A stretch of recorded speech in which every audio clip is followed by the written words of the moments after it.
On July 24, 2019, the Department of Homeland Security and United States Citizenship and Immigration Services published the final rule amending the EB-5 Immigrant Investor Program. The rule comes into effect on November 21, 2019.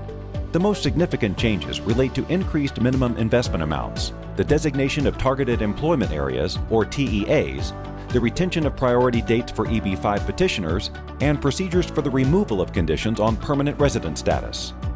First, the minimum EB-5 investment amount will increase from $1 million to $1.8 million, while the investment amounts for projects within TEAs will increase from $500,000 to $900,000. This is the first increase since 1990, when the program began. The minimum investment amounts will also automatically adjust for inflation every 5 years, with the first adjustment taking place in 2024. Any I-526 petitions filed before the effective date of November 21, 2019 will be adjudicated under the current rules. So, for these petitions, the minimum investment amounts of $500,000 and $1 million will still apply. Those who want to take advantage of these lower investment amounts should begin the EB-5 investment process well before the November 21st deadline. Second, TEAs will be designated by DHS instead of at the state level. The definition of a rural TEA remains unchanged, but after the rule takes effect, specially designated high unemployment TEAs must fall outside of metropolitan statistical areas, or MSAs. TEAs continue to require an unemployment rate of at least 150% of the national average. Some areas will qualify as TEAs whether they fall within MSAs, cities or towns outside MSAs, or counties within MSAs. But these designations will be based on federally published data. Under the current regulations, a specially designated TEA can be formed from the census tract in which the new commercial enterprise is primarily doing business, combined with any number of contiguous census tracts. In the future, only the primary census tract and tracts directly adjacent to the primary tract may be used to form a TEA. In light of these changes, some areas that currently qualify as TEAs will no longer qualify. As a result, those participating in the EB-5 program must carefully research potential investment areas and projects.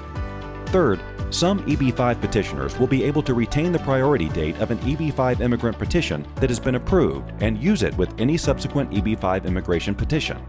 For example, an applicant might need to file a new petition because DHS terminated the regional center associated with the original petition, or because of material changes to aspects of the qualifying investment caused by changes in business conditions. Additionally, if an applicant files multiple petitions, he or she will be entitled to use the earliest qualifying priority date.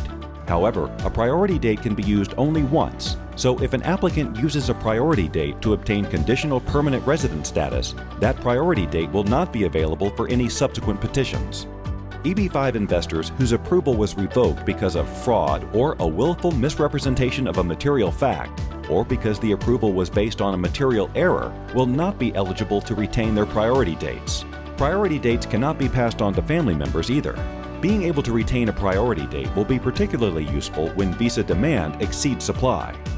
Finally, the new rule clarifies the process that must be followed by certain derivative family members who are lawful residents but who are not included in the principal applicant's petition. The rule also introduces greater flexibility with regard to interview locations, allowing interviews to take place at the office adjudicating the I-829 petition, the investor's business, or the investor's residence.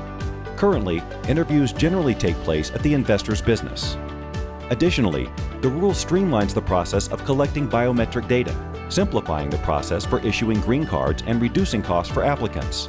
Instead of having to report to a district office for green card processing, immigrant investors will obtain their new green cards after the approval of their I-829 petitions. DHS will capture biometric data when green card applicants visit application service centers for fingerprinting.